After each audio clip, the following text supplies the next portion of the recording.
Halo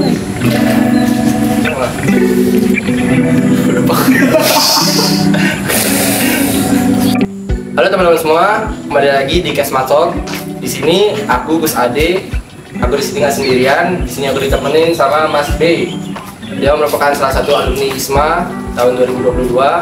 Mungkin kita perlu kenal lebih lanjut nih. Ciao, ragazzi.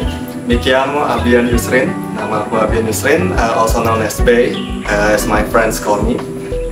Aku mahasiswa double degree Marine Engineering batch 2019 dan aku alumni ISMA dari University of Pisa. Teman-teman, jadi beliau ini merupakan salah satu alumni dari University of Pisa. Tahu lah Pisa itu di mana teman-teman ya? Yang miring. Yang miring. Oh ya Mas, di sini kan Mas sebagai salah satu alumni dari ISMA tahun 2022 ya. Jadi aku ada beberapa pertanyaan nih Mas untuk teman-teman mungkin sudah berguna. Pertama mengenai ISMA. Nah, ISMA itu apa sih Mas? Mungkin bisa dijelasin singkat Bapak. Oke.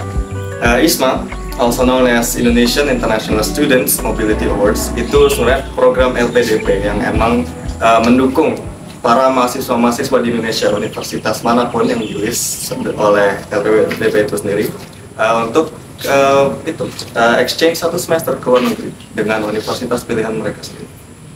Jadi itu beasiswa pertukaran pelajar ya, dan dikhususkan mahasiswa Indonesia ke luar negeri. Ya, intinya gitu, gampang gitu. Jadi dalam menjadi salah satu mahasiswa penerima ISMA itu proses-proses yang dilakukan atau tahap-tahapannya itu bisa dijelasin nggak? Apa yang harus dilewati? Sebenarnya kalau dari ISMA-nya sendiri kita tuh cukup melampirkan ya udah esai sama English test gitu, dan juga isi biodata dan lain-lain di webnya ISMA. Tapi kalau kita ngomong sebagai mahasiswa ITS juga ya, kalau dari ITS-nya sendiri awalnya itu kita juga ada quote-unquote seleksi internal kampus tanda kutip. Nah itu demi mendapatkan surat nominasi yang ditandatangani oleh wakil rektorat 1. Nah itu prosedurnya harus punya sertifikat GCW ya dari International Office itu sendiri. Lalu kita juga akan diinterview oleh pihak IO. Lalu dari orang yang terpilih akan dapat nominasi itu. Yang akan nominasi itu tuh dibutuhkan oleh pihak ISMA-nya juga. Jadi otomatis kalau kamu nggak punya surat nominasi dari WR1 itu, kamu nggak bisa lolos ke application selanjutnya dari ISMA. Nah, menarik nih Mas, tadi kan ada interview dari IO ya, kalau nggak salah. Nah, itu berarti yang saya tahu itu khusus di ITS ya? Khusus di ITS. Nah, itu mungkin ada tips gitu untuk interview IO itu. Apakah sama dengan interview lainnya? Aduh, ini jadi webinar. Well, sebenarnya interview yang ditanyain sama IO itu 11-12 mirip sama interview ISMA nanti. Fokusnya lebih ke, oke, kamu pilih university ini, misalnya kemarin aku pilih University of Pisa di Italia. Itu alasannya ya kenapa aku milih gitu, kursus apa yang aku mau pilih, dan dari kursus itu apa yang aku mau dapatkan dari kursus itu untuk aku ke depannya. Gimana plannya aku setelah S1 atau mungkin aku plan mau kerja di mana gitu. Dan lebih interview seputar post university ya. Post university dan juga ini sih dan juga ISMA itu programnya nggak cuma kita exchange doang, kita harus bisa nge-engage sama warga lokal. Nah, salah satu targetnya ISMA kayak gitu, kita mempromosikan budaya Indonesia di luar negeri. Nah, interview dari ISMA dan ITS itu sendiri itu juga seputar tentang misalnya aku milih Itali, gimana caranya aku bisa engage dengan orang Itali melalui budayanya. Jadi nggak cuma asal kedokteran pelajar, tapi kita juga diusahakan membawa budaya-budaya Indonesia ya. Ya. Jadi sebenarnya kita kan Mas terima nih di University of Pisa. Nah itu apa benefitnya Mas rasain? Benefitnya, jujur aku bisa belajar something yang aku emang pengen belajar dari business management. Business management, ya. Dan ya aku bersyukur banget kayak di sana kelasnya itu nggak cuma ya udah teori, aku harus nge-analisis misalnya company ini ada artikel yang menunjukin kalau dia struggle di misal di sisi ini deh, misalnya marketingnya misalnya, atau juga produknya itu dinilai jelek sama customer. Kenapa? Soalnya saya bisnis praktisnya kurang accountable gitu. Nah, aku dikasih tugas sama dosen aku untuk kayak menganalisis itu semua dari framework bisnis manajemen pada umumnya kayak PESEL, Potter's Five Courses dan lain-lain. Dan itu juga kita harus presentasi depan mahasiswa lain. Terus kita juga ibaratnya diskusi satu kelas. Dan benefit lagi yang aku dapatkan, aku bisa makan pizza gitu for free. Oke, berarti benefit yang pertama tentuan di pendidikan Mas. Ya. Itu kan ada ya kita bisa bilang gap lah pendidikan kita dengan pendidikan luar negeri. Itu yang kedua bisa makan pizza gratis. Ya, sama ya of course connect sama dosennya. Kalau misal kamu mau lanjut S2, misalnya nih kamu Isma ini mau ngambil di Penn State di Amerika, kamu mau lanjut S2 mau di Penn State lagi, kamu bisa connect sama dosen di sana, kamu dapat head start buat dapat surat rekomendasi mereka untuk S2 nanti. Berarti benefit itu nggak cuma sekedar di pendidikan saat ini, tapi di pendidikan yang akan datang atau S2, S3 itu bisa. Bisa. Oke. Yang selanjutnya Mas, itu kan bicara benefit ya. Nah sebelum ke sana ada nggak struggle atau kendala-kendala yang Mas hadapi saat pendaftaran ISMA ataupun saat udah dinominasikan menjadi penerima ISMA? Oke. Saat pendaftaran ISMA jujur yang challenging menulis essay. Soalnya kita harus bisa mendeskripsikan kayak ya of course isi kepala kita sedetail mungkin, tapi dibatasin dengan kayak limit of words yang kecil banget untuk essay menurut aku ya, 350 kata. Itu diputar balik lagi sih, kayak pemilihan katanya kamu harus kalimatnya benar-benar efisien. Itu sih so far untuk kayak application, menurut aku pas udah di sana juga. Itali jarang banget orang yang bisa bahasa Inggris. Jadi mau nggak mau, aku ngomong bahasa Italia, aku belajar dari nol. Dan bahkan untuk hal-hal yang biasa, misalnya aku ke kantin, aku mau beli misalnya pizza Napoli sama sama teh misal, atau cappuccino, nah, dia tuh nggak ngerti kayak misalnya can I have the Napolitana pizza and cappuccino, how much gitu, so harusnya ya berarti aku harus mulai dari aku bilangnya kayak una Napolitana un cappuccino per favore quante costa. Ya itu mereka itu kayak diulang terus sehari-hari untuk hal-hal yang basic. Wah, berarti selain benefitnya itu yang tadi disebutin, berarti benefit bahasa itu ada ya Mas? Jadi bahasa Itali lah, bisa dikuasai. Jadi multilingual. Oke Mas, sebenarnya ada satu undang-undang mungkin nih Mas ya, mengenai GPA atau IPK Mas. Nah itu seberapa berpengaruh dalam proses ISMA itu Mas? Untuk variable GPA atau IPK sendiri, bobotnya sendiri aku kurang tahu karena itu internal ISMA yang tahu. Dari experience, aku bisa bilang kalau IPK itu juga membantu dalam proses seleksinya yang internal dari ITS. Itu juga kita di-rank dari IPK juga untuk lolos ke seleksi selanjutnya. Tapi kalau dari ISMA-nya sendiri, jujur GPA dan lain-lain itu ya variabel yang penting, tapi menurut aku mereka lebih pentingin ke essay dan juga ini English test kita nih. Seperti English test kayak Duolingo, IELTS, TOEFL, Ya. Lain English test dari ITS ya.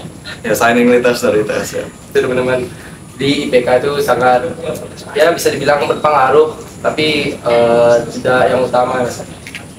Selanjutnya itu Mas, mengenai pendaftaran tadi, ada nggak batasan untuk mahasiswa yang ingin mendaftar itu, apakah dia harus semester 5 atau semester 4? Oke, kemarin sesuai sama kriteria tuh minimum itu tahun kedua sampai tahun ketiga. Jadi semester 3 sampai semester 6. Semester 3 sampai semester 6 Ya. Di semester akhir itu nggak dibolehkan. Ya, boleh. Jadi disuruh fokus ya. Ntar gak lulus kasihan maknya. Oke, selanjutnya selama apa namanya mendapatkan nominasi tersebut berangkat, nah itu fasilitas yang Mas dapetin selama berada di negara tetangga itu gimana? Oke. Untuk fasilitasnya kita dikasih uang living allowance, ibaratnya uang bekal lah, uang sangu, uang potong jajan. Nah itu udah diperhitungkan oleh pihak ISMA dengan kayak nilai-nilai inflasi dan lain-lain. Itu untuk udah pasti bakal bisa mengakomodasi kita, baik itu dalam segi makan, dorm, dan transport dan kebutuhan lainnya. Tapi untuk dorm itu sendiri dan untuk misalnya ya biaya di luar administrasi kampus ya, nah itu tuh kita sendiri yang ngurus, kita yang nyari dorm, kita yang bayar sendiri pakai uang yang dikasih ISMA. Itu ISMA tinggal nyediain dana, kita yang ngurus sendiri ya. Untuk transport, nah itu gimana Mas? Kebetulan kota aku ujung ke ujung cuma 5 kilo. Jadi aku kemana-mana ngerangkak, jalan jongkok, anything. Aku jarang naik bis, aku jarang kayak naik taksi atau apa, terus jarang banget. Soalnya itu mending jalan. Tapi kalau naik bis pernah? Nah, naik bis pernah. Di sana sekali jalan 1,5 euro aja. Makanya aku kayak udah jalan aja. Itu nggak dapat kayak semacam diskon karena kita mahasiswa itu ada belum? Untuk di Itali sebenarnya nggak ada. Tapi kalau misal kalian kemarin tuh, aku pernah tahu ada yang di Belanda itu ada kayak semacam student card yang bisa kita ke transportasi umum. Itu juga bisa, tapi tergantung sama negara masing-masing. Itu dari segi transport teman-teman, jadi ya kita nggak disediain apa namanya diskon lah untuk mahasiswa yang sedang menempuh pendidikan. Nah itu dari sisi university yang kita akan pilih itu boleh kita milih berapa? Pilihannya dua, pilihan satu sama pilihan dua. Pilihan satu, pilihan dua. Nah misalkan itu ada batasan, maksudnya kan di sini kan di Indonesia universitas jurusannya, kalau di luar negeri itu gimana Mas pilih? Pilihannya cuma universitas saja. Universitas saja. Kalau jurusan disesuaikan sama course yang kalian pilih. Nah itu maksimal ngambil course itu berapa? Maksimal pokoknya di convert itu, kalau aku kemarin aku 24 SKS yang sana. Tapi bisa dikonversi ke skala berapa? Jadi ada pertanyaan sih. Aduh, nggak bisa bilang. Ya bilang banyak kan? Ya dua. Ya banyak, lebih dari satu. Lebih dari satu Kurang dari dua. Terus tengah. Itulah kakunya Siska ya. Iya. Itu untuk university, jadi kita bisa milih dua Mas. Iya. Terus untuk perbedaan di sana kan pasti ada lah, perbedaan di Indonesia sama perbedaan di kemarin di Itali ya. Nah itu apa sih Mas? Mungkin culture atau gimana? Perbedaannya orang sana lebih suka ngomong pakai tangan. Gimana deh Mas? Coba bisa diperagain? Kalian tahu gesture yang kayak gini? Ini very stereotypical. Tapi kayak ternyata ini ada 3 maksud. Gimana? Maksud pertama? Maksud pertama, kamu kayak gini. Artinya tuh kalau di bahasa Jawain ya. Maksudmu apa toh? Gak ngerti aku, Pak. Tapi kasar. Iya. Versi sopannya gitu. Maksudnya gimana, Mas? Terus yang satu? Itu 1, 2 kayak gini. Artinya tuh kayak, aduh takut gue sendiri, ayolah sendiri. Ayolah bareng yuk ke sana. Ngumpul yuk. Kayak gitu. 3 kayak gini. Apa nih? Gini tuh artinya kayak, aduh takut gue bentar lagi ujian. Jadi mereka tuh pakai gesture tanpa ikut bicara ya, tanpa Sama, tapi iya ikut juga bicara, cuma lebih di gitu. Biasanya kalau misalnya dia ngomong something, kamu nggak paham karena kamu batu. Orang kayak, aduh tuh pero batu konco. itu kasarnya Indonesia ya. Ya. Kalau orang ketemu sendiri apa? Berarti dari culture tuh Ya dari berbahasa juga sedikit berbeda. Ya. Terus untuk Kelas. gaya hidupnya, Gaya hidup dan misalnya kelas gaya hidup di kampus di kelas gitu lah ya. Gaya hidup itu sendiri kalau di sana ada beberapa culture shock. Nah, kalau seperti kalau misalnya di Italia, kalau mau saya kira ngomongin di Indo, kamu ke Starbucks sekarang jam 5 sore, kamu ke Starbucks pesen cappuccino, pesen cafe latte, orang-orang kayak oh iya nggak apa-apa sini ya, mau grande atau tall gitu kan. Nah tapi kalau di sana kamu pesen cappuccino di atas jam 2 siang, orang lihat kamu kayak kenapa Mas? nggak tahu kenapa. Soalnya orang Italia itu kalau kopi pakai susu itu cuma boleh diminum buat sarapan. Sisanya harus hitam. Kamu boleh kayak misalnya sore-sore americano pakai gula, kopi hitam pakai gula yang apa-apa. Cuma jangan pakai susu, nggak tahu kenapa. Jadi ya itu masih misteri. Pasti misteri. Jadi kalau mau tahu mungkin bisa ikutin jejak Mas di. Iya. Jadi gitu Mas. Kalau dari kelas ya ini ngomong. Di sana kita malah di encourage secara sosial untuk kayak aktif. Kalau di sini kamu misalnya di kelas, kamu banyak nanya. Kamu nanya misalnya pertanyaan yang kayak ya elah masa nggak ada yang nggak tahu sih gitu. Pasti lo tahu lah masa nanya hal something stupid gitu. Oh di sana kamu menanya pertanyaan yang retorikal banget, yang udah jelas banget jawabannya.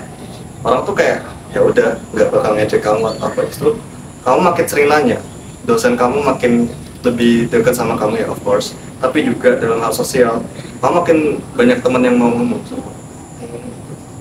Berarti ya realita di sini kan kalau kita nanya takut dibilang pertanyaannya bodoh ya. Yeah, Nah, di sana itu kembali hanya sama kadang kayak misalnya akhir kelas banyak nanya terus kayak aduh cepet pulang tuh. jangan bilang Mas. Takut pulang apa cepet pulang aduh udah sore nanya mulu. Kalau di sana tuh kayak udah biasa aja. Nah, itu dari segi ya bisa bilang culture juga. Nah itu experience yang Mas dapat apa? Bandingkan. Tadi kan masuk juga. Experience dalam hal apa nih? Akademik? Mungkin di luar kampus ya. Di luar kampus. Lebih ke connectionnya. Kayak aku kemarin ISMA aku tuh collab sama Erasmus Student Network di sana.